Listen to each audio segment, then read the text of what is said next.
கடவுள் மாதிரி அவர். கடவுளே நம்மளை கோச்சிக்கிட்டா எவ்வளோ கஷ்டமாக இருக்கும்ன்றதை யோசிச்சு பாருங்க. சின்ன வயசுலேருந்து நான் அவரோட வீட்டில் வந்து லிட்டரலாக வளர்ந்துருக்கேன். ஏன்னா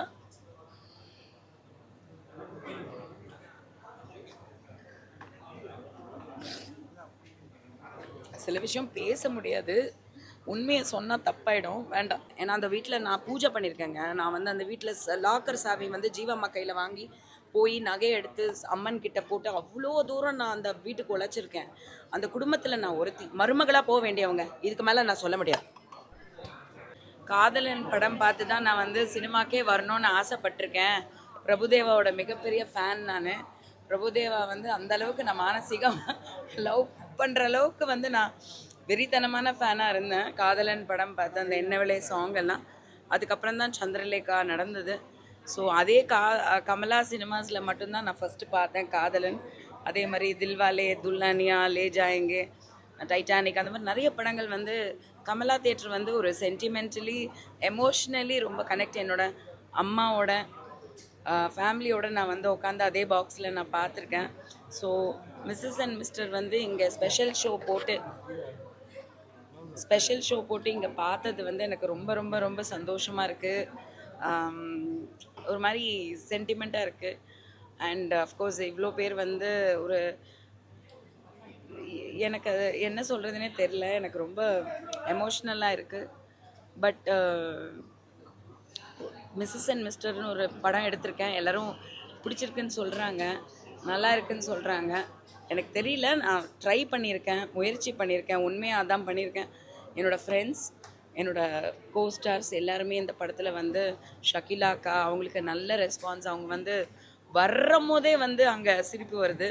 ஸோ அவங்க என்ட்ரியில் ஒரு சீன் அவங்க என்ட்ரி ஆகும் போதே சிரிப்பு வருது அப்படின்னா அவங்க வந்து அந்த அளவுக்கு வந்து அவங்க வந்து இழுத்திருக்காங்க மக்களை.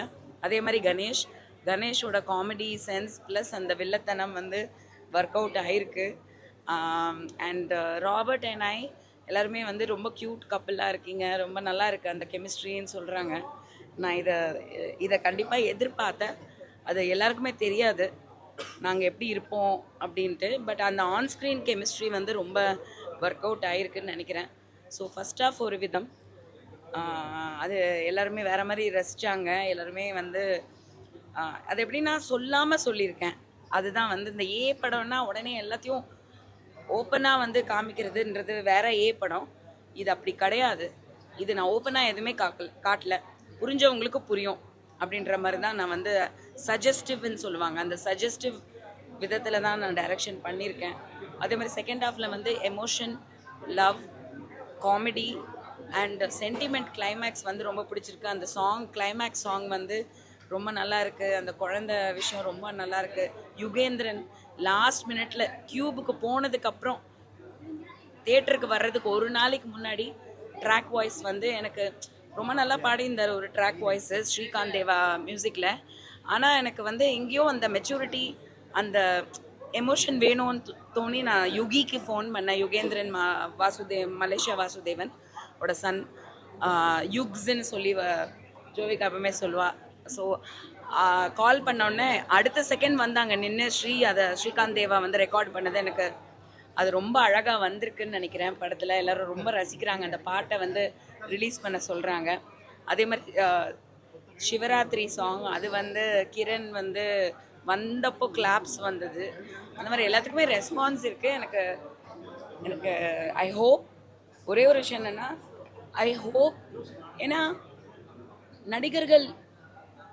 உச்ச நடிகர்கள் இல்லாத படங்களுக்கு தியேட்டருக்கு வந்து ஆடியன்ஸ் அவ்வளோ சீக்கிரம் வர்றதில்லை. அது வந்து ரிவ்யூஸ் வழியாகவும் மக்களோட பேச்சுவார்த்தை வழியாகவும் தான் பரவுது. பட் இன்றைக்கி அது பரவணும். ரொம்ப கஷ்டப்பட்டிருக்கோம், ரொம்ப சிரமப்பட்டிருக்கோம், ரொம்ப ரிஸ்க் எடுத்திருக்கோம். தயவு செஞ்சு படத்தை ஒரு வாட்டி வந்து பாருங்கள்.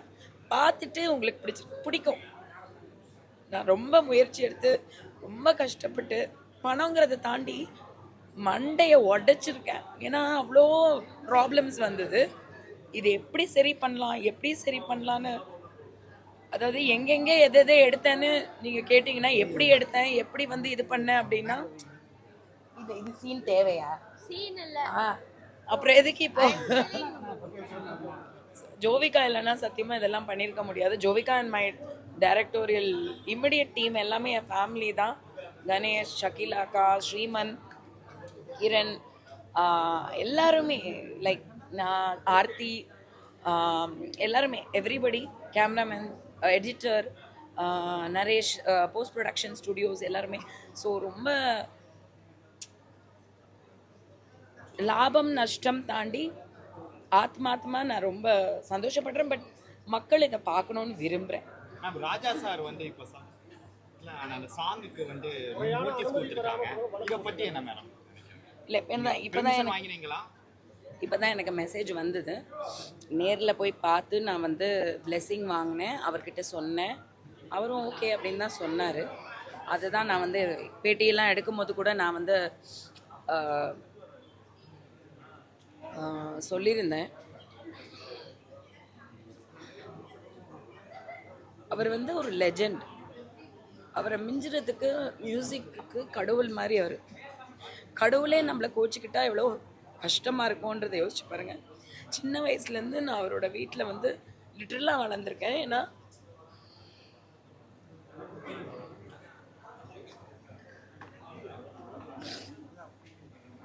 சில விஷயம் பேச முடியாது, உண்மையை சொன்னால் தப்பாயிடும், வேண்டாம்.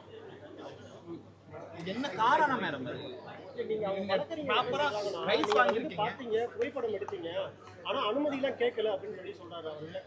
இல்லைங்க, நம்ம சோனி மியூசிக்கிட்ட வந்து ரைட்ஸ் வாங்கியிருக்கோம், சரிங்களா?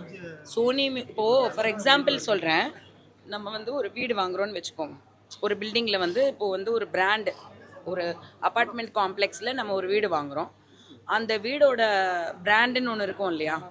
அப்போ வந்து அந்த வீடோட பிராண்ட் வந்து இப்போது வந்து ஒரு கம்பெனி, இப்போ நான் வந்து ப்ரெஸ்டீஜில் இருக்கேன். ப்ரெஸ்டீஜில் நான் வந்து வீடு வாங்குறேன்னா அங்கே நம்ம நம்பி கையெழுத்து போட்டு பணம் கொடுத்து பத்திரம் வாங்குகிறோம் இல்லையா?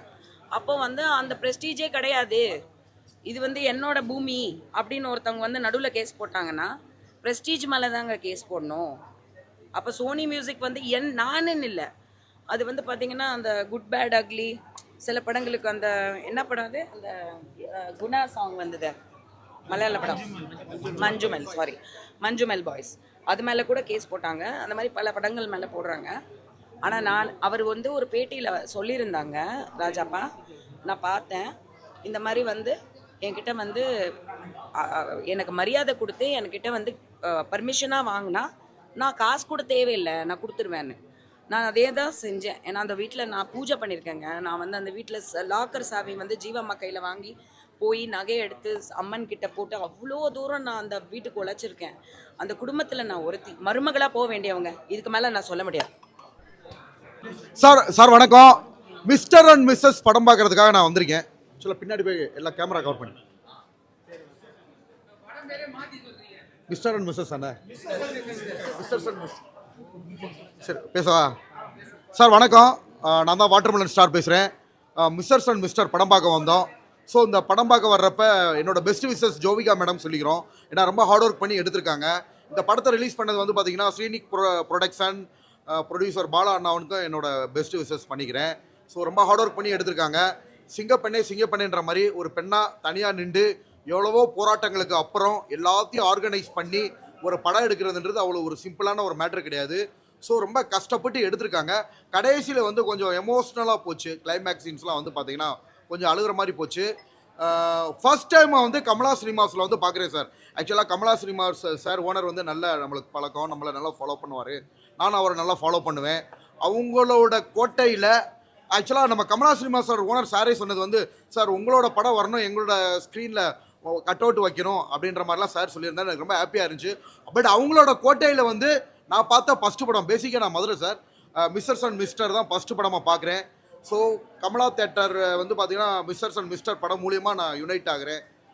மக்கள் எல்லாமே வந்து பார்த்திங்கன்னா ஒரு பெண்ணாக நின்று பல விஷயம், இப்போ லேட்டஸ்ட்டாக வந்து பார்த்திங்கன்னா ப்ரெக்னன்சி, டிலேடு ப்ரெக்னன்சி, அதனால் வர டிப்ரெஷன்ஸ், அந்த ஒரு விஷயங்களெல்லாம் அந்த படத்தில் லேட்டஸ்ட்டாக என்ன ட்ரெண்ட் இருக்குது, டிலேடு ப்ரெக்னன்சி தான். இப்போ ஒரு 100 பேர் கல்யாணம் ஆனால் 60 பேருக்கு டிலேடு ப்ரெக்னன்சி தான் ஆகுது. ஸோ அந்த மாதிரி விஷயங்கள்லாம் இதில் கொண்டு வந்திருக்கனால இது வந்து எல்லாருக்கும் ரொம்ப யூஸாக இருக்கும். ஸோ எல்லோரும் வந்து பார்த்திங்கன்னா படத்தை சப்போர்ட் பண்ணுங்கள். நன்றி. சார் நீங்க பெண்களா சேர்ந்து படம் எடுக்க முடியாது, சாதாரண மேட்ரு கிடையாது. நீங்க படம் பார்த்த பல பேருக்கு மேட்ரு படம் மாதிரி இருக்குன்றாங்க. நீங்க என்ன சொல்றீங்க? சார் அது வந்து ஒரு படம் தானே. இப்போ துள்ளுவத இளமே படம் வந்துச்சு, தனுஷ் அண்ணா நடிச்சாரு, அதுவும் ஏட் சர்டிஃபைடு. அதுக்கப்புறம் அவங்க பெரிய ஆளா வரலையா? ஸோ அவங்க வந்து ஒரு கான்செப்ட் எடுக்கிறாங்க, அந்த கான்செப்ட்டுக்கு ஒரு சர்டிஃபிகேட் கிடைக்குது, அவங்க நோக்கி போகிற பாதை வேற, அந்த கதை நோக்கத்தில் போகிறாங்க. இப்போ துள்ளுவத இளமே நம்ம என்ன சார் சொல்கிறது, அதை தனுஷ் அண்ணா ஃபஸ்ட்டு படம் நடிச்சிட்டாரு, நம்ம தலையில் தூக்கி வச்சு கொண்டாட தானே ஆரம்பித்தோம். ஓகேங்களா? ஸோ அந்த மாதிரி சொல்ல முடியாது சார். கதைக்கு ஏத்தாப்புல அவங்க வந்து படம் எடுக்கிறாங்க, ஸ்க்ரீன் பிளே ஆகுது, டயலாக் டெலிவரி ஆகுது, சீன்ஸ் வருது. அப்போ யாரையும் அதை தப்பு சொல்ல முடியாது இல்லையா? நீங்க ஏதாவது இவங்க எடுத்துட்ட கண்டென்ட் வந்து நல்ல கண்டென்ட். நீங்க கல்யாணம் பண்ண பல பேர் முதல்ல புள்ள பத்துக்கிறது கிடையாது, லேட் பண்றாங்க, கடைசியா குழந்தை பிறக்க மாட்டேங்குது. நல்ல கண்டென்ட். இது வந்து அவங்க அந்த செக்ஸ் இல்லாம சொல்லி இருக்கலாம். அதை ஏன் உள்ள சேர்த்தாங்க? இல்லை சார், சார் இது ஒரு கதை தானே சார், ஸ்டோரியா தானே போகுது. கவர்ச்சின்றது எல்லா படங்கள்லையுமே இருக்கு இல்லையா? கவர்ச்சின்றது வந்து பார்த்தீங்கன்னா இப்போ வர்ற படங்கள் எல்லா படங்கள்லையுமே இருக்க தான் செய்யுது. ஸோ பர்டிகுலராக மிஸ்டர்ஸ் அண்ட் மிஸ்டர் மட்டும்தான் அப்படின்னு இதை மட்டும் ஒரு தனியாக பிரித்து சொல்ல முடியாது இல்லையா? இல்ல ஒரு நல்ல மெசேஜ் சொல்ல வரப்ப அது இல்லாம சொல்லிருக்கலாமேன்னு சொல்றாங்க. கதைக்கு ஏத்தாப்புல தானே சார் மாறுறாங்க. அப்படி பார்த்தா நீங்கள் சொல்கிறீங்க மவுத் டு மவுத் கிஸ் பண்ணுற சீன் வருது, அது எல்லா படங்களையும் சகஜமாயிருச்சு, அதையும் கவர்ச்சின்னு சொல்கிறதா? படத்துக்கு ஏத்தாப்புல பண்ணுறாங்க, கிஸ் பண்ணுற சீன் வருது, ட்ரெஸ்ஸு கிளாமராக போடுறாங்க, அது எல்லா படங்களையும் வர்றது தானே. கதைக்கு தேவையான பண்றதெல்லாம் காட்ட சொல்றாங்களா? கதைக்கு தேவையான விஷயங்களை அவங்க பண்ணித்தானே சார் ஆகணும். பண்றதை பார்த்தா ஆகணும் நம்ம. ஆமாம், கண்டிப்பாக. இதில் வந்து அப்படி ஒன்றும் ரொம்ப ஆபாசம் இல்லையே சார். இப்போ படம் ஃபுல்லாக பார்த்தோம் இல்லையா, அப்படி சொல்லிக்கிற மாதிரி வந்து ரொம்ப அப்படி ஒன்றும் ஆபாசம் கிடையாது. கதைக்கு ஏற்றாப்புல ஹஸ்பண்ட் ஒய்ஃப் எப்படி இருப்பாங்க அந்த மாதிரி வருது. அப்புறம் கிரண் மேடம் வந்தது கூட ஆக்சுவலாக நான் அட்வர்டைஸ்மெண்ட்டில் பார்க்குறப்ப ரொம்ப கிளாமர் இருக்கும்னு நினச்சேன். அதுவுமே ரொம்ப கிரண் மேடம் வர்ற சீன்ஸுமே ரொம்ப கிளாமராலாம் தெரியல. கிரண் மேடமே கிளாமர் தானே. படத்துக்கு ஏற்றாப்புல நினச்சிருக்காங்க சார். அந்த பாட்டு இருக்கு இல்லையா, பழைய சாங்குக்கு ஏற்ற மாதிரி வந்திருக்காங்க. மற்றபடி அதுலேயும் இட்ஸ் நாட் டூ மச். படத்துல அந்த மாதிரி சீன்கள் இல்ல அப்படின்னா கூட சகிலா மேடம் இருக்கனால இந்த மாதிரி படம் முத்திர குத்துறாங்களோ? சகிலா மேடம் தான் அதில் அம்மா கேரக்டர் தானே பண்ணியிருக்காங்க. இந்த கேரக்டர் பண்ணாங்க. இல்லை சொல்கிறேன், அம்மா கேரக்டர் பண்ணியிருக்காங்க. அவங்க ஒன்றும் அப்படி ஒன்றும் கவர்ச்சி இல்லை இல்லையா, நார்மலாக தானே பண்ணாங்க. சகிலா மேடம் வந்து ஒரு அம்மா கேரக்டர் பண்ணியிருக்காங்க, அதை ஒரு ஃபன்னியாக ஒரு காமெடியாக கொண்டு போயிருக்காங்க. மற்றபடி இதில் ஒன்றும் அப்படி ஒன்றும் ஆபாசம் இல்லையே சார். ஒருவேளை ஆடியன்ஸ் வந்து சகிலா மேடத்தை காமெடியா பார்க்க விரும்புவாங்க. சகிலா மேடம் தியா அது ஆடியன்ஸோட mentality sir, depends upon the person. இந்த படத்தை எப்படி சொல்லுவீங்க, என்ன சொல்லுவீங்க? அதான் ஒரு சோசியல் மெசேஜ் மாதிரி இருக்கு. டிலேடு ப்ரெக்னன்சி, ரொம்ப லேட்டாக ப்ரெக்னன்சி பண்ணால் அந்த மாதிரி காம்ப்ளிகேஷன்ஸ் வரும். ஸோ இயர்லியராகவே ஒரு அவேர்னஸ் மாதிரி தான் தெரியுது. இயர்லி ப்ரெக்னன்சி, அதே மாதிரி ஹஸ்பண்ட் ஒய்ஃப் ஏதாவது ஒரு ரீசன் சொல்லி தள்ளிப்படக்கூடாது, அதாவது அந்தந்த டைம்லேயே முடிவெடுத்து நல்லா எக்ஸிக்யூட் பண்ணணும் அப்படின்றது மட்டும் நல்லா தெரியுது சார். அதாவது 18 வயசு பசங்க பார்க்கக்கூடாதுன்றாங்க. 18 வயசு பசங்க தான் அதுக்கப்புறம் தான் கல்யாணம் பண்ணுவாங்க. அவங்க பார்க்க வேண்டிய படம். கல்யாணம் பண்ணவங்க வந்து பார்த்தீங்கன்னா கல்யாணம் பண்ண முன்னாடியே எல்லாம் தெரிஞ்சுக்கணும்ல. படம்ன்றது ஒரு ஜென்ரல் கான்செப்ட் சார். அவங்க எடுக்கிறாங்க, அவங்கவுங்க இன்ட்ரெஸ்ட். ஏன் இது யாருனாலும் பார்க்கலாம், இவங்க தான் பார்க்கணும், பர்டிகுலர் ஆடியன்ஸ்லாம் கணக்கு கிடையாது. அது பிடிச்சவங்க வந்து பார்க்க போகிறாங்க. ஏன்னா இப்போ 18 வயசு உள்ளவங்களே 60 வயசுக்கு உள்ள ஒரு நாலேஜ் இருக்குது. இப்போ ஜோவிகா மேடம் இந்த படத்தோட ப்ரொடியூசர், அவங்களுமே வந்து சின்ன பொண்ணு தானே, but is having lots of knowledge தானே. ஸோ அதனால் எதுவும் தப்பு சொல்ல முடியாது இல்லையா? Thank you sir. Thank you sir.